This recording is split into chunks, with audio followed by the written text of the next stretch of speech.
How's it going, guys? Welcome back to the workshop. Today I'm going to be building a set of bifolding shutters for an opening that used to be a window but is now a sort of a divide between a dining room and a kitchen. Shutters with a little bit of a difference. I'm making my own sort of sliding track to guide the doors along rather than having them free floating, and we're going to be using some old pine doors for the shutters as well. Should be quite interesting, so let's get cracking. So I've already planed the timber up for this project. It's in effect going to be normal door lining. So I've got a couple of uprights, 27mm thick, about 165mm in width. So two uprights and a head that is the same size. And then the window board to the base of this frame is the same thickness, but it's wider. And the extra width is to make up where the window board sits over from the plaster front edge, and then the architrave can drop down onto that front edge, and the architrave will finish into the window board. So the extra width needs to accommodate the depth of the plasterwork and the architrave thickness. The window board also needs to be longer than the top of the window because the architrave then sticks out 70mm each side. For the sliding track, I'm using a section of 1/2 inch brass track. It turns up looking like that, so it's just a brass extrusion, and then I'm going to sand that down and age it a little bit so it looks a bit more in keeping. It's not like a bright brass, it's going to have an aged brass effect. So this is how the track turns up, and this is what I've just given it a rub down with some non-woven abrasive. It's like Scotch Brite. So sit that in the channel. It doesn't take an awful lot, just to get rid of that sort of waxy, I think it's like an oxidisation from the extrusion process of the brass. Just get that in there and basically work that sort of yellowy finish away from the brass. Then that allows, when you put the aging solution on, it works on the actual brass and not this sort of waxy coating that's on it when it turns up. So that's going to be let into the top and bottom of the frame. I've bought these little bifold door guides. So they were sold with a 3/8 inner and a 5/8 outer. So they should just sit quite nicely on this brass track, and I can just drill them into the top and the bottom of the shutters, and they'll slide along that track to guide it along. The reason I've gone with guides is because I'm using the old pine doors. One of them is really twisted, so I just wanted to have a guide on that centre door where they meet in the middle, so that their twist is sort of negated through the use of the tracks. Right, so this is the idea, is to have two shutters that bifold across to the sides of the room. So the lining actually just sits on one side of the wall. We've got a 170mm now lining, and the wall is something like 350mm, I can't remember exactly. The doors will actually end up pretty much sitting within the cavity of the wall. This drawing is slightly inaccurate in that the inner door there will be the thickness of the door shorter than this outer door to accommodate for the track to run in line with the doors. So it's quite a lot of detail with drawing these out. You want to make a really good drawing and make sure it all works before you start, because it's actually quite complicated to work out your door lengths to make sure that they sit at 90 degrees when they're open and that they're all in line and look smart when they're closed. I'll quickly just go through the doors. So the doors, some old pine doors that match the property. We're going to use the centre section here, so we're going to keep this middle rail and cut some panels in, and see we've drawn some lines on here. So that's going to be like the top rail, so I'll bring that top rail down to that height and bring the bottom rail up to it, so there's sort of two matching panels across that middle rail. And then we're just going to cut the door down in like the height here and make a joint through that middle rail. So then that will in effect be the two shutters for the left, and then the second door will be the two shutters for the right.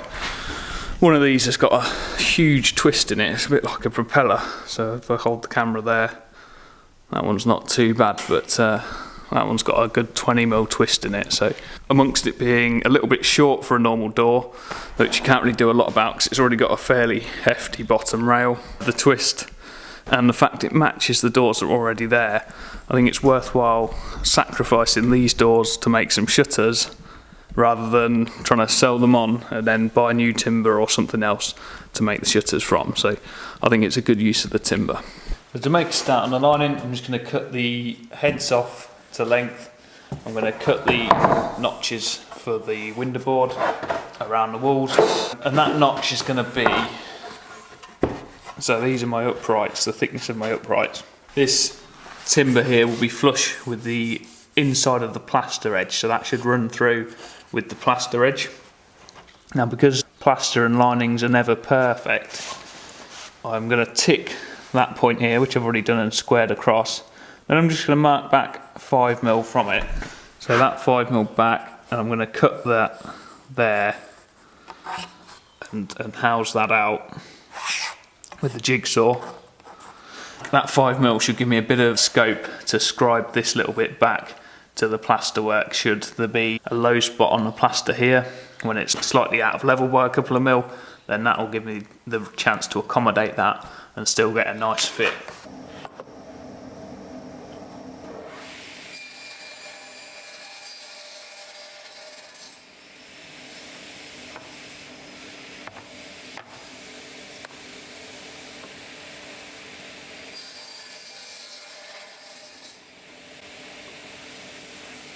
I'm going to do a video soon on the carvettes because I think I might have fixed the wobbly blade issue. So I've got a real problem where the blade just flails around all the while. It's a renowned thing. Nobody likes them. Nobody gives it a good review. And a lot of people have given up on them and bought alternative jigsaws. But I think I found a fix for it. So stay tuned for a video on how I did that and if it's worked or not in the future.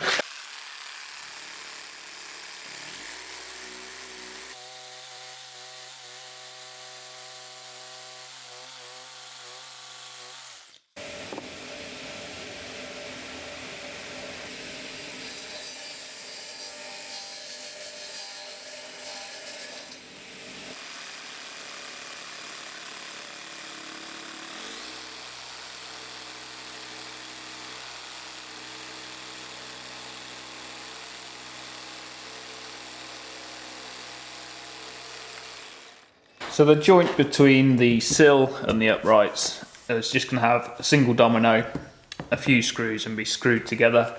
The joint between the head and the uprights is going to have a housing joint because we can house that out. So simple housing joint, 10mm by the thickness of the timber cut on the crosscut.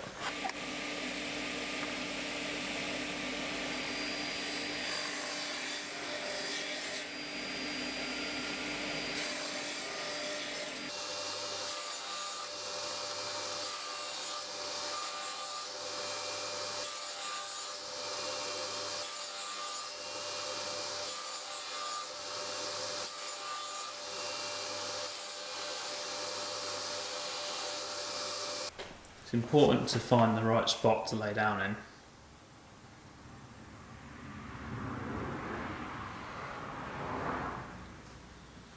Oh, that's a good bit.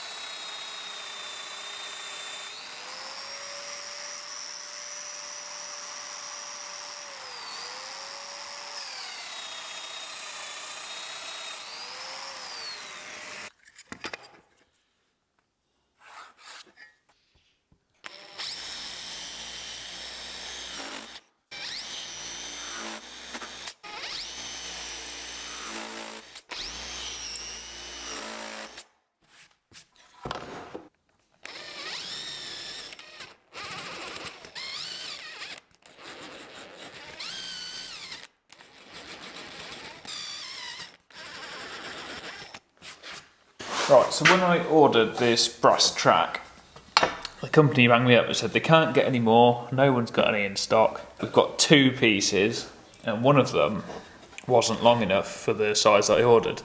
It's about 35mm short of the length between, like the inner width between this opening here. I sort of had to think about it, and actually I don't need this track to go right through to the ends because the inner door that bifolds, the thickness of that door, this second door isn't going to use that bit of the track. So what I've got to do is groove this in, but stop the groove away from the ends. So I'm going to do that top and bottom so it matches. So you'll see the track up to the edge of the door where it's in the closed position, then it'll be solid timber up to the edge of the lining. So I'm going to measure in the thickness of the door, plus about 3 or 4 mil, so that you don't see the end cut. It's sort of hidden under the door and it's in the open position, and stop the groove for the track there. So the doors are 30 mil. I'm just going to pull that in. I'm going to have about a 1.5 mil gap for the door. There's some 30 mil, and then a couple of mil, so 34 mil. Square that line round the whole piece of timber so I can see it when I'm cutting my groove. It's the same mark on the top and the bottom. I'm going to use the adjustable groover to put the right width groove in the track. So I've just measured the brass track. It's 12.9 millimeters with the vernier calipers. I write on the box here previous measurements I've used. So the spaces that I put between the cutter blocks, there's 3 blocks there that interlink, and you put like spacers between them. So just on the box here I've put sort of a reference of cuts that I've made in the past. So if you need to do a groove for some 9mm ply and you've not got any in the shop or something, there's a bit of a reference there for your sort of a pretty good guess. But it also gives you a reference for your cut. So I need 12.9 or 13.15. I had 5.3 mil of spacers in the cutter. So I need about 0.2 less than that. So 5.1 mil of spacers in the cutter. And I know that I should be about in the right ballpark. Then I only need to make probably 1 change at most to get the right width groove, rather than starting with something that I've got no idea where I'm going to be near, then have to get near, then a final adjustment. So just saves you a little bit of time every time when you're setting up, if you sort of got a bit of a reference as to what size cut you're going to get with what spacer.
Just going to cut these metal strips down.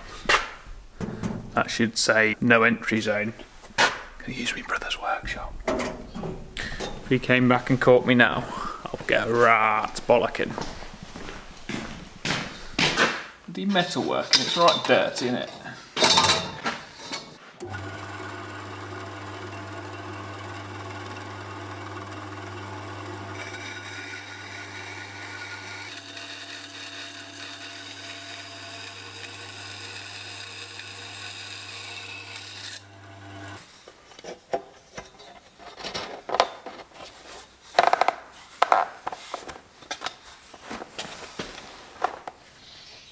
There we go, that's the track sorted. So the frame can be screwed together now. What I did do before I pushed that in was drill a little hole at one end of the track, just where it sits under the door so it won't be seen. And then I can use that to get my track back out. That'll be glued in once it's all been painted. I did make one mistake already, and that is cutting this section out before I moulded this window board.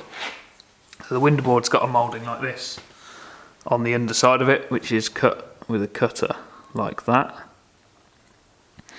So being cut on the spindle moulder with that sort of profile. This is the top.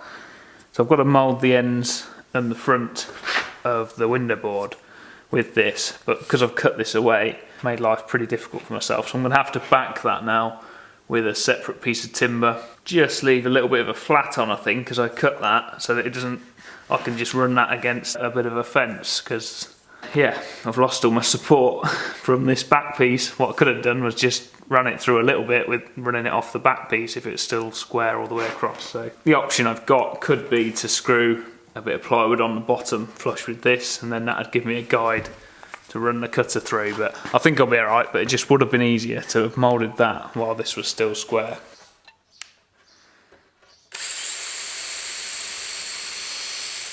When you're screwing a frame together like this, I'm just dry screwing this for a start, I'm not gluing it just yet. Obviously I want this to seat nice and tightly up to the inside here on this housing joint. So when I'm setting the screws or drilling the pilot hole, I'm not just lobbing it in the hole wherever it lands and drilling. I'm like keeping the drill bit straight, so it wants to be parallel with the hole, but I'm offsetting it in the hole in that direction so it sits to the outside of the hole. So when I drill in there and you put the screw in, the screw is then like has got a bit of pressure against the outside of this piece and the inside of this piece, and will pull it in and actually act to hold it against the inside edge. So it's sort of, it's not clamping it, but it's applying, it's sort of pre-straining the pressure on the screw.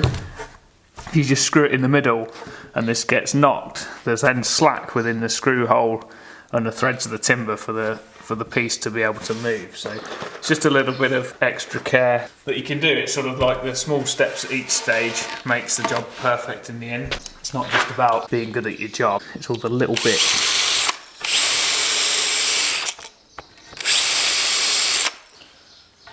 Something so simple as putting a screw in like that correctly, it can just make all the difference. You know, if I screwed that in now and that was slightly off from the edge and there's a gap down the inside, it just looks horrible and completely unprofessional. And there's such a massive difference with such a simple operation. I quite like sitting it on the carpet to flush these up too, because you can, with your hands, offset that joint either way quite easily while you get that first screw in.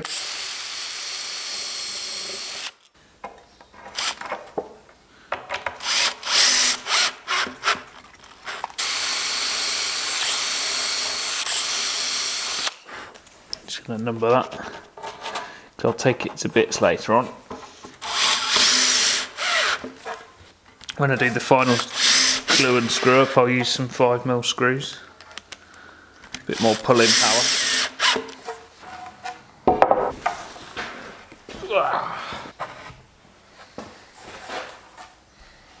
I've actually made a bit of a mistake here, not going to be afraid to admit it. Probably getting a bit distracted filming. I've been thinking this through for bloody weeks, because it's quite a complicated little project actually. But what I've done, I knew I'd do something like this.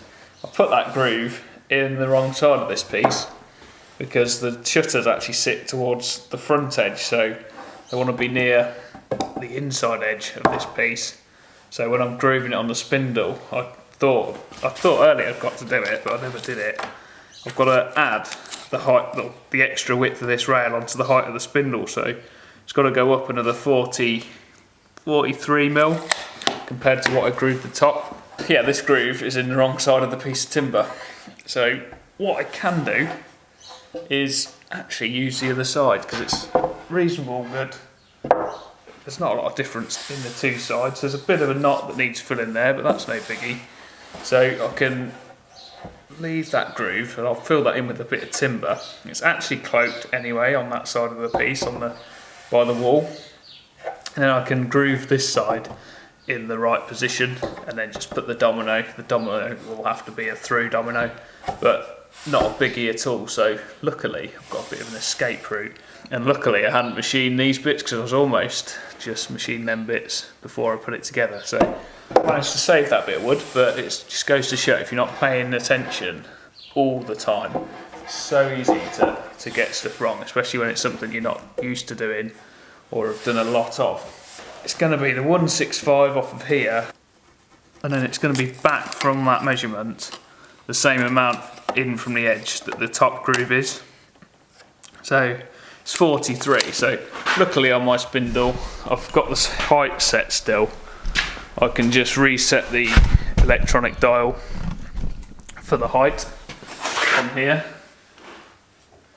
and hopefully it will go up another 43mm without running out of space, which it won't. 38.5. So I'll swap a 10mm spacer so it's 10mm lower, and then it'll be 33 on there. But luckily I've got an escape plan.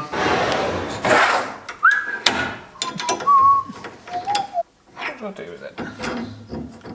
Yeah, I took it off from underneath. I need another 10mm. Damn, pay attention.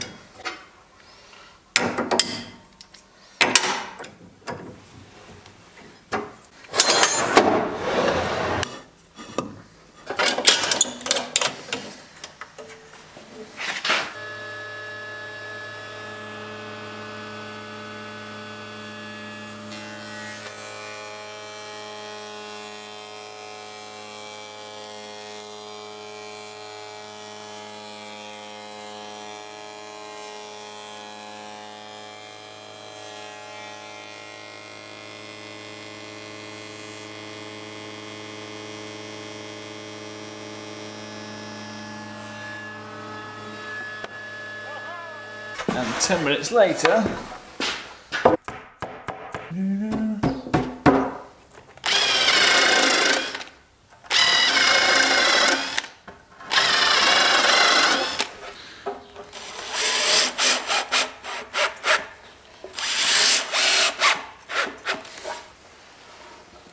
it's a window board. This is the architrave that will sit on the window. This will be moulded around as per the piece before. And this is the sort of the dining room side of the opening. The shutters will be hinged on some hinges set in just here somewhere, but hinges.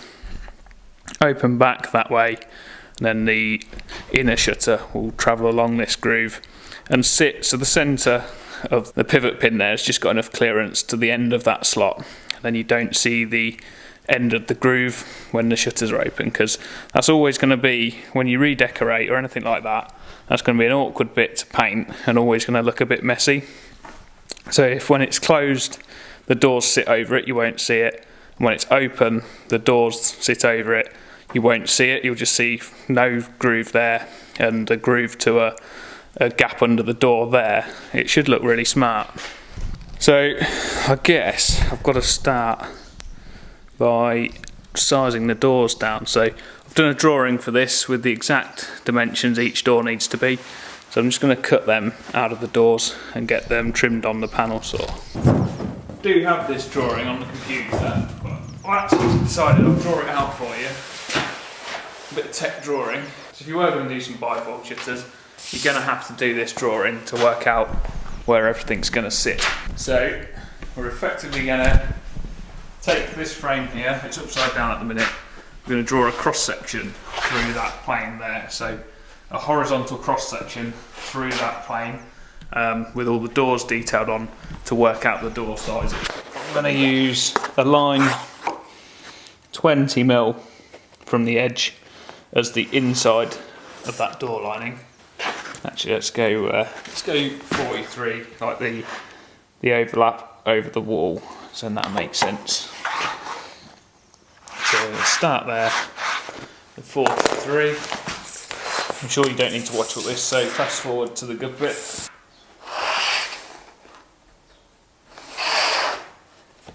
So I've drawn it out in pen in the open position, just so you can pick it up a bit better.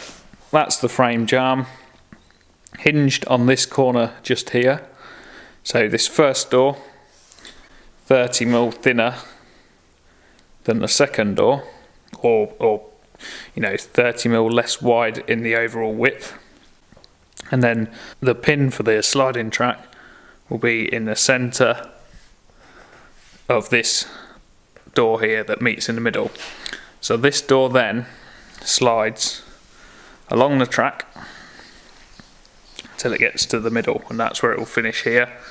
That's my centre mark here. So there's a 1.5mm gap in the middle, and that's the joint that is up here. So they finish flush at 90 degrees to the frame in the open position and meet in the middle at the right cap in the closed position. So that really does need working out and drawing out, and that's sort of the process. Work your centre, knock off the gaps, then divide that amount by 2, and then one amount you want to add on half the thickness of the door, and then for the other leaf you take half the thickness of the door off. If you're going to make these from scratch, what you can do to be a little bit sneaky is the panel in this door, you can make it slightly bigger, and the panel width in this door slightly smaller. And then the bits of timber on the edges here, you can make, say if they were all 70mm normally, you can make that one say 73mm, just a touch bigger. And then this panel style material here, you can make that 68mm. So all over the door you're just squeezing little bits to get that reduction, and then in this one just little bits to get it a bit wider. Then as you stand back and look at the door from a distance, you don't really notice the difference in the size of the panels. With this project, kind of stuck a little bit in the fact that the doors are already made, the panels are all set in size, and they're going to be that width. So I think what I'm going to do is have it so the panel that is seen when it's closed, so the bigger one, has the same size timbers either side, and then have the same size timber on the far side of the smaller panel, but have a smaller one in the centre. So in effect it looks like a pair of rebated doors where you would see one narrower and one wider. I think that's going to be my best way around this.